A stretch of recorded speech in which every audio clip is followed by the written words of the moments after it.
Bonsoir à tous, très heureuse d'être avec vous pour votre 19h. Sans tarder, voici les titres de l'actualité de ce samedi 30 novembre. Nous commencerons par un anniversaire, les 75 ans de l'adhésion de Monaco à l'UNESCO. Pour clôturer les célébrations, un ouvrage commémoratif a été remis au prince Albert II ce matin.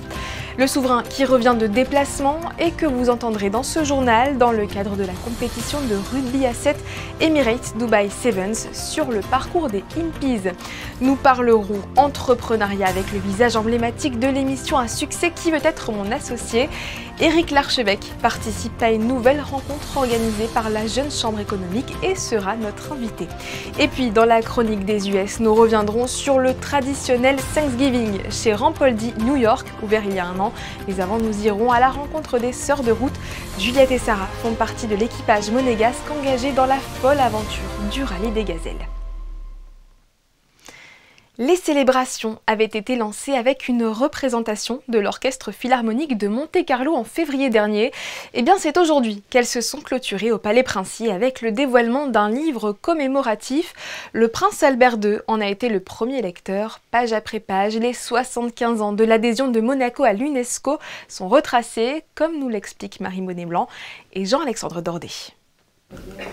Mettre à l'honneur toutes les personnes qui ont contribué à la conception de cet ouvrage, c'était tout l'intérêt de cette avant-première.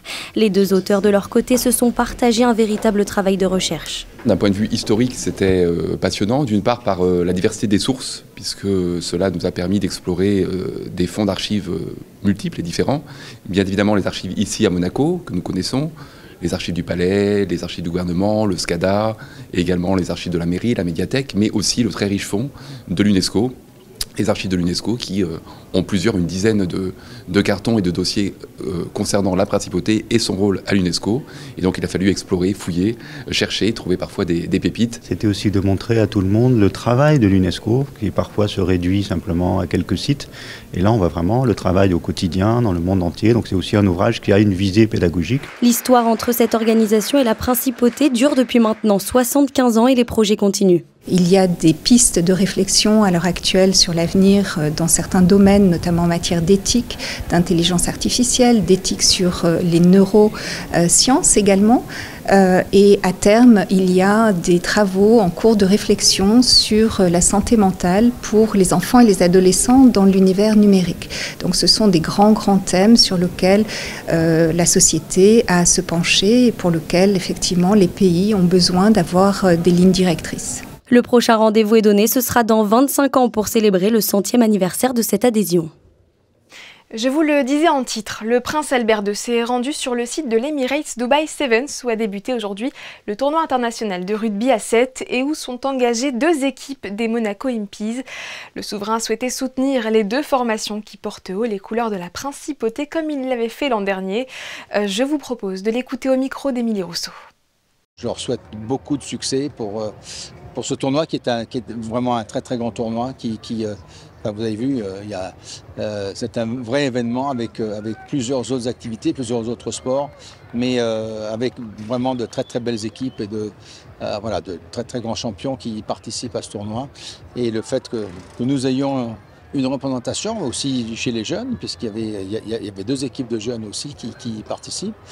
Dans une autre division, mais que les Impies soient là encore cette année avec vraiment une équipe où il y a des Monégasques, ce qui est vraiment formidable, mais où il y a beaucoup d'étrangers et voilà, ça représente aussi un peu la dimension internationale du rugby en principauté.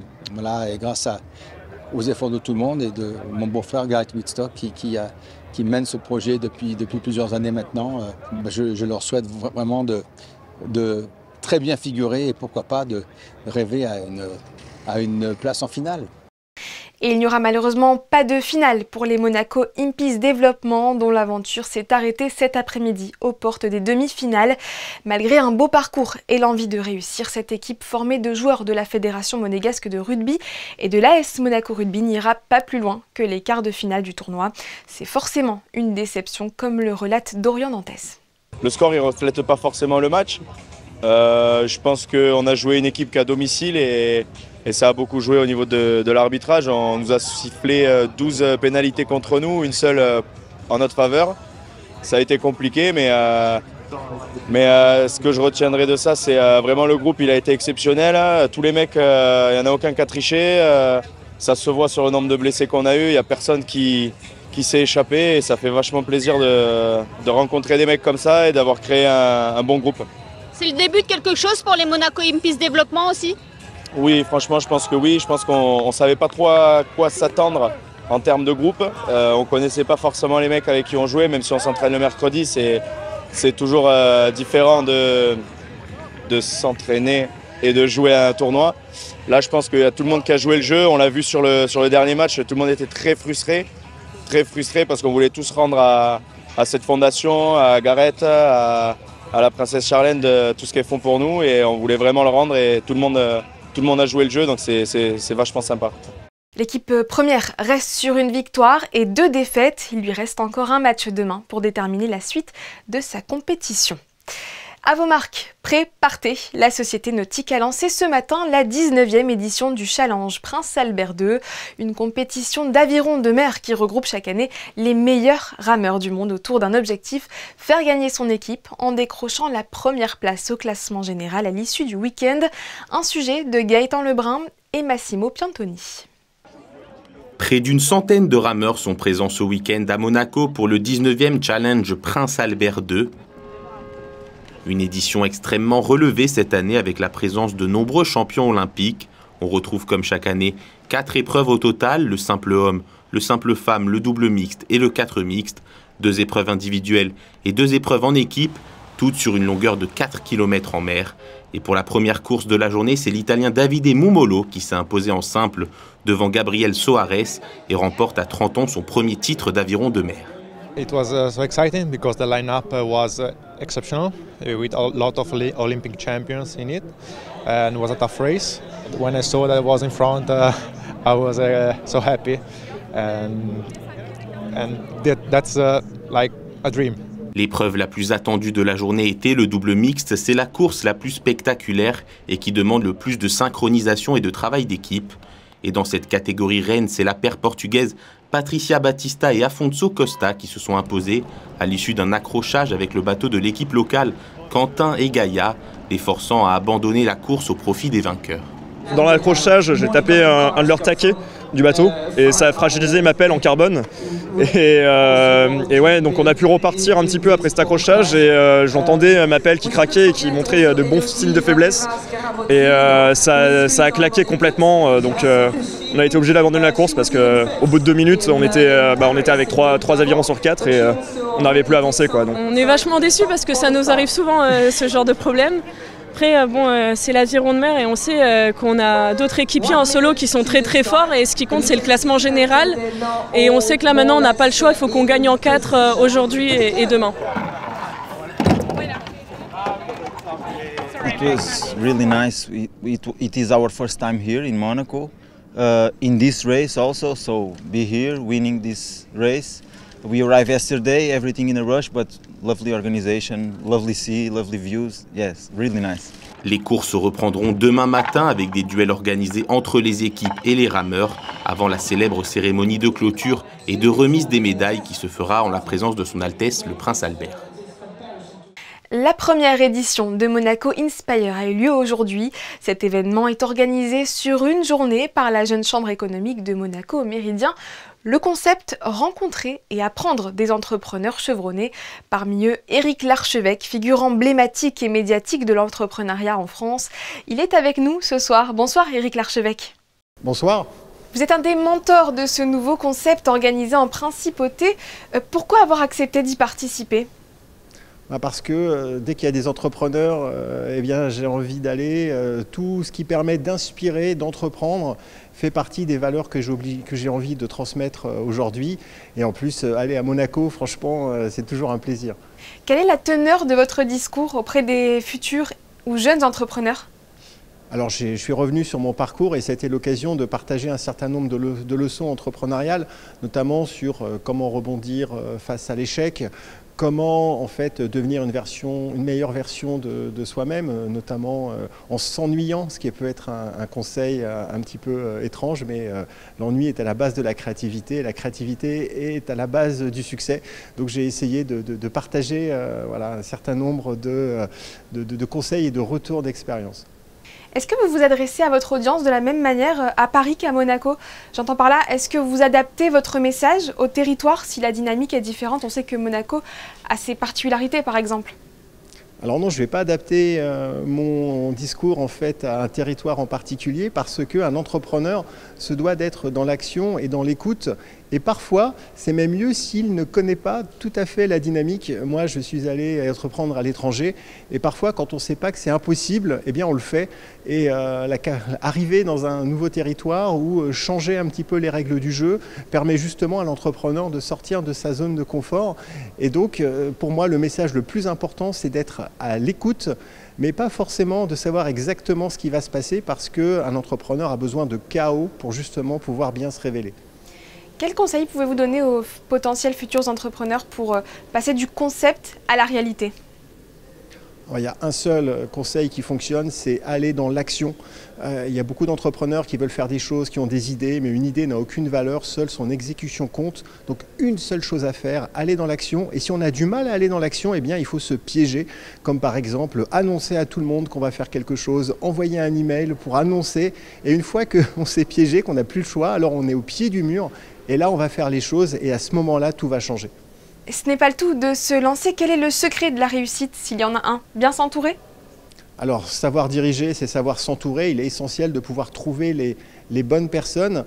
Mais aussi, on sait que l'entrepreneur doit être résilient, c'est-à-dire qu'il ne doit pas renoncer, il doit continuer, mais attention à ne pas être dans l'obstination, c'est-à-dire de faire toujours la même chose, de répéter, quitte à se cogner contre un mur, faire toujours la même chose en espérant un résultat différent, ça s'appelle aussi la folie. Donc au contraire, il faut être persévérant, c'est-à-dire changer les choses, continuer, mais en changeant la manière. Si la porte elle est fermée, il faut passer par la fenêtre. Et c'est là aussi le propre dans l'entrepreneur, c'est de s'adapter à toutes les situations.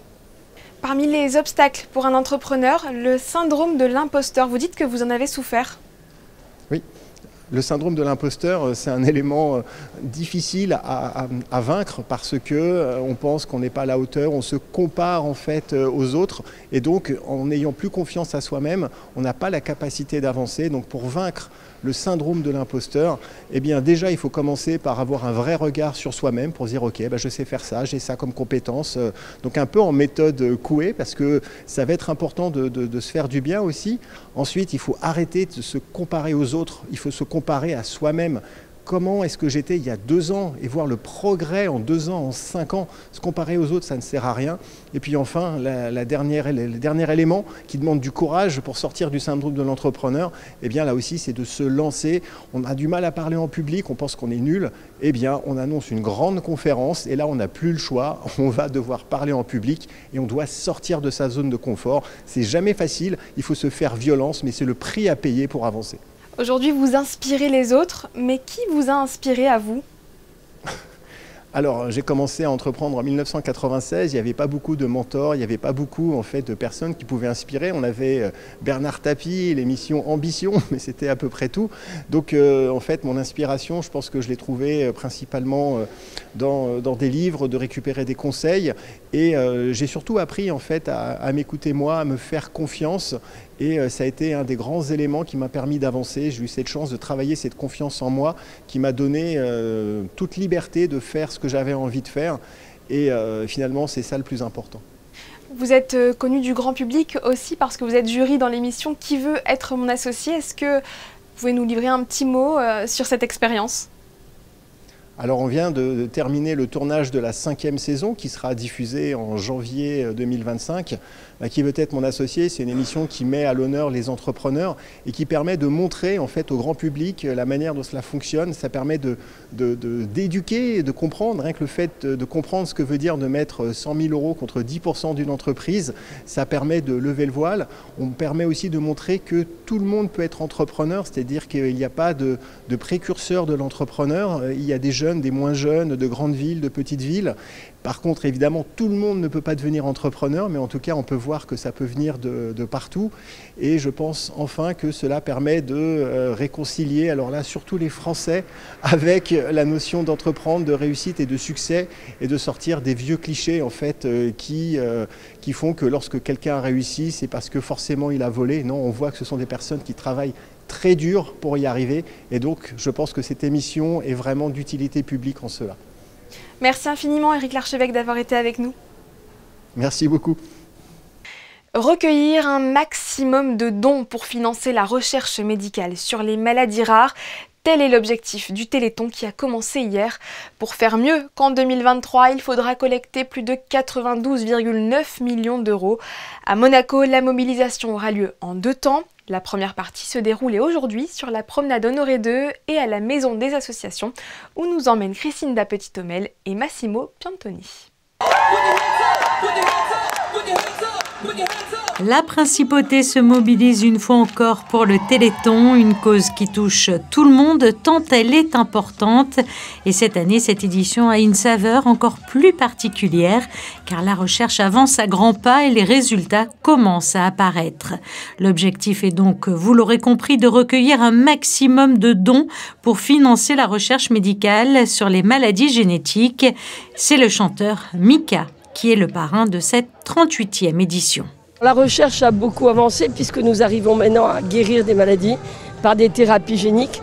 La plus grande victoire étant l'amyotrophie spinale, qui est une maladie qui atteint les muscles et qui rend les enfants très malades et souvent avec un espoir de vie de 2 ans. Non seulement on est arrivé à trouver un traitement, mais il y a actuellement un test qui s'appelle DEPISMA et qui permet de détecter cette maladie juste à la naissance et donc de permettre de traiter l'enfant avant qu'il soit malade. Les résultats sont prodigieux. Le miracle cette année, ce sont les 2 petites jumelles que vous verrez avec Mika sur les écrans, qui toutes les 2 ont été dans un département où le dépistage avait lieu, qui toutes les 2 étaient malades et qui toutes les 2 ont été traitées. Donc c'est une double miracle du Téléthon. L'an passé, près de 93 millions d'euros ont été récoltés selon les chiffres publiés par l'association AFM Téléthon. Et la principauté participe, elle aussi, activement pour collecter toujours plus d'argent. Avec le Téléthon, je crois que cette année et les reportages qu'on voit sur les télévisions nationales et autres nous montrent que les efforts que tout le monde fait depuis des années, et bien sûr on participe, montrent des résultats vraiment probants. On voit des enfants qui ne pouvaient pas marcher, qui aujourd'hui marchent, montent, courent des escaliers et ça nous touche beaucoup. Donc voilà pourquoi le Téléthon a une saveur particulière, particulièrement cette année. Des bikers venus tout droit de Marseille étaient aussi de la partie aujourd'hui sur la promenade Honoré II. L'objectif, montrer une autre facette des motards, mais surtout soutenir cette belle cause en donnant de son temps. On est des bikers propres, gentils, et on aime les gens, voilà, tout simplement. Et du coup, vous les amenez sur votre moto faire un tour. Racontez-nous, ça se passe comment aujourd'hui ? Bien, aujourd'hui, les gens viennent comme ils veulent. On les équipe d'une charlotte, d'un casque, et puis on leur fait faire un petit tour de la ville. Et vous êtes combien de bikers ? Là, nous sommes venus à 10 de Marseille et nous avons rejoint ceux de Monaco. Tour de moto, stand, flash mob, ou même l'homme à la barbe blanche est venu effectuer quelques pas de danse avant de poser avec les enfants dans le studio mis en place spécialement pour l'occasion par le club Images de Monaco. Une photo souvenir avec le Père Noël comme un pied de nez à la maladie, car n'oublions pas que le Père Noël réalise tous les vœux les plus chers. La suite de l'opération est prévue l'année prochaine, les 18 et 19 janvier. Dans le prolongement du déplacement d'une délégation monégasque à Singapour, notre équipe a rencontré Rujdi Ajar, organisateur du White Collar Boxing, un événement à la fois sportif et solidaire qui sera organisé en juin prochain en Principauté. Super événement que nous avons organisé avec Marina Bessens dans le théâtre qu'ils ont dans l'arène de l'hôtel. C'est un combat de boxe qui en fait est offert à des white collar boxers. White collar, ce sont donc des banquiers, des avocats, des hommes d'affaires ou des femmes d'affaires qui participent à un séjour de 12 semaines d'entraînement pour apprendre tous les vices de la boxe, toutes les contraintes, tous les challenges. Et on leur offre, après ces 12 semaines, ce super gala où ils peuvent amener tous leurs supporters pour justement donner l'envie de se défier, de se challenger. Et c'est une magnifique opportunité pour eux pour apprendre les valeurs de la boxe dans le ring et hors du ring. Et justement, même après ces 12 semaines, même après ce combat, ils gardent avec eux ces valeurs et ça les aide beaucoup dans leur vie d'entrepreneur ou dans leur vie de tous les jours. Et surtout pour la bonne cause, puisque nous organisons une vente aux enchères pendant l'événement et nous essayons vraiment d'aider des œuvres caritatives dans le monde entier. Et donc tout le monde se réunit pour la bonne cause, pour le fun et pour le spectacle, puisque nous mettons aussi en valeur des boxeurs professionnels et amateurs, des stars montantes. Donc un super événement. Des propos recueillis par Vanessa Dessy sur des images d'Alexandra Marangoni. Ces jeunes filles s'apprêtent à relever un défi et pas des moindres, s'élancer dans le désert marocain pendant 9 jours. Sarah et Juliette, alias les Sœurs de Route, vont participer au Rallye des Gazelles en avril prochain sous les couleurs du drapeau monégasque. Le portrait de ces deux amis, c'est avec Fabien Bonilla et Thomas Deus. On est préinscrite au Rallye Aïcha des Gazelles pour l'édition 2025. Elles se sont rencontrées il y a 4 ans lorsqu'elles travaillaient ensemble pour la direction de la communication du gouvernement. Juliette y est encore, chargée de production. Quant à Sarah, elle a rejoint la Sûreté publique il y a près de 3 ans. Mais elles ne se sont jamais quittées et ont décidé de partir vivre une aventure incroyable qui devrait souder leur amitié encore plus s'il en est, le Rallye Aïcha des Gazelles. Juliette et Sarah ont réuni leurs amis et leurs partenaires dans le bar-restaurant Le Rouge et le Blanc à Fontvieille jeudi pour une soirée de lancement, le lancement de leur association Sœurs de Route. Ça faisait 4 ans que j'avais envie de faire le Rallye des Gazelles et j'ai appelé Sarah. En fait, je trouvais personne et puis je l'ai appelée cet été en catastrophe en lui disant « Sarah, j'ai un truc à te dire, est-ce que tu veux faire le Rallye des Gazelles avec moi ?» Et elle m'a dit oui. J'ai dit oui. Mais pourquoi ? Parce que je pense qu'on est assez folle pour faire le Rallye Aïcha des Gazelles ensemble. Vous attendez à quoi à travers cette aventure ? Est-ce que vous êtes prête ? Bah, bien sûr. On est prête, ça c'est sûr. On s'attend à quoi Je ne sais pas. À vivre une aventure de ouf, à pleurer tous les jours, à pleurer tous les soirs et à se regarder et à se dire que je l'aime encore plus que maintenant. Ouais, et voilà. C'est ça. Ouais. Un défi humain, mais c'est aussi un défi solidaire. Il faut savoir qu'en 2019, Sarah a appris qu'elle était atteinte de la sclérose en plaques. Cette aventure pour ces deux amies aura pour but donc de soutenir la Fondation France Sclérose en plaques. Et pour cela, elles ont besoin de vous. On a besoin de 3 choses. On a besoin d'apports financiers, effectivement, sous forme de sponsoring via des sociétés, que ce soit françaises ou monégasques. On a également besoin d'apports matériels. Donc là, pareil, ça peut être sous forme de sponsoring. Et on va avoir besoin aussi de dons de particuliers. Et le but étant de pouvoir participer, donc payer les frais de participation, payer tout le matériel, tout ce qui est gestion, tout ça, et en même temps de récolter un maximum de fonds qu'on reversera entièrement à la Fondation France Sclérose en plaques. Le départ du Rallye Aïcha des Gazelles se déroulera dans le désert marocain du 11 au 26 avril. Entre-temps, il faut trouver le budget pour pouvoir mener à bien cette aventure. Un premier donateur s'est fait connaître lors de la soirée de lancement, mais cela ne suffit pas. Sarah et Juliette devront récolter 32 000 € pour mener à bien leur projet. Elles ont donc besoin de vous. N'importe qui peut faire un don par le biais de la cagnotte Ulule que vous pouvez retrouver sur le site internet sœursderoute.com. Une aventure humaine que nous suivrons bien sûr sur Monaco Info. Il est journaliste, expert en économie et écrivain. Alan Friedman était l'invité de la Monaco Méditerranée Foundation mercredi dernier. L'Américain a livré son analyse notamment sur les conséquences internationales de l'élection récente de Donald Trump dans une conférence intitulée « La fin de l'Empire américain, bienvenue dans le nouveau désordre mondial ». En marge de ce rendez-vous, Christophe Paco a pu s'entretenir avec le spécialiste. Voici leur entretien. Bonsoir Alan Friedman. Bonsoir. Très intéressant avec vous de parler de la fin de l'Empire américain après l'élection de Donald Trump. Qu'est-ce que le monde risque aujourd'hui avec l'arrivée à nouveau au pouvoir de Donald Trump? Le déclin du pouvoir américain, c'est un processus très dangereux parce que maintenant nous aurions l'instabilité. Mais l'élection de Donald Trump, ce n'est pas la cause de ce problème, mais une manifestation du crainte, du conflit social en Amérique.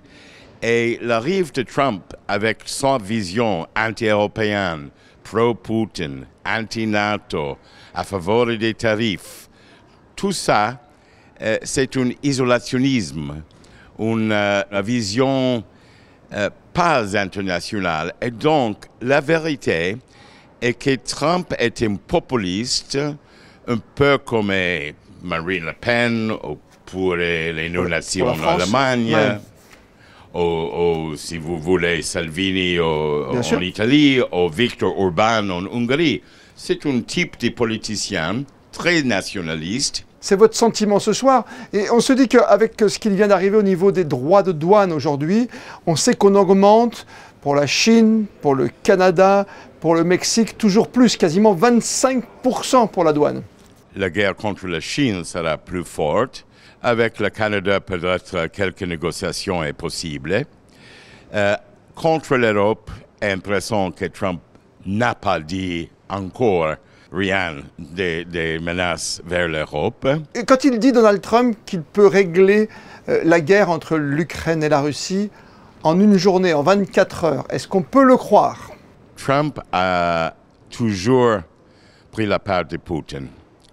Moi, je serais très sceptique. J'ai des doutes parce que Trump peut tronquer, trop couper l'Ukraine et laisser à Poutine une belle grande pièce d'Ukraine. Bien sûr, une grande place, oui. C'est ça sera la solution du paix pour l'Ukraine. Ce n'est pas paix, c'est une victoire russe. Signifie que le reste de l'Europe sera plus vulnérable. Et la première fois dans l'histoire des États-Unis que nous avons en Maison-Blanche un homme antidémocratique qui aime les dictateurs et veut être un dictateur. Alors, je ne suis pas ici à dire que l'Amérique devient un dictateur, non. Mais je crois que l'Amérique peut devenir une oligarchie. Une oligarchie avec Elon Musk et autres milliardaires, Jeff Bezos, Peter Thiel, tout le groupe de Silicon Valley, et pas seul, qu'ils font business, des conflits d'intérêts. Pour ces oligarques, bien sûr. Et ça, c'est tout nouveau pour nous, Américains. Merci d'avoir pris du temps pour nous et d'avoir fait l'effort de parler en français avec nous ce soir. Alan Friedman, merci beaucoup. Merci à vous. En parlant d'Amérique, jeudi dernier, la communauté américaine a fêté Thanksgiving. Nous l'avons évoqué hier avec la soirée organisée au Marius, ancien Stars and Bars. Eh bien, nous vous proposons de vivre cette tradition aujourd'hui telle qu'elle est fêtée aux États-Unis. Et pour cela, nous retrouvons notre correspondante Alexandra Pani. Bonsoir. Bonsoir à vous. Oui, Thanksgiving est toujours très attendu ici aux États-Unis. C'est un jour férié. Et pour les New-Yorkais, l'une des grandes traditions, c'est la parade Macy's, retransmise en direct à travers le pays. Elle démarre à 8h30 sur la 77e rue, à l'ouest de Central Park, et termine 3 heures plus tard à Herald Square devant le grand magasin Macy's. Et cette année, malgré une pluie battante, 3 millions de personnes sont venues quand même assister au spectacle. Et certains n'ont pas hésité à prendre place dès le petit matin pour avoir la meilleure vue. Pour cette édition 2024, la parade comptait 22 ballons géants, 34 chars et de nombreux performeurs live.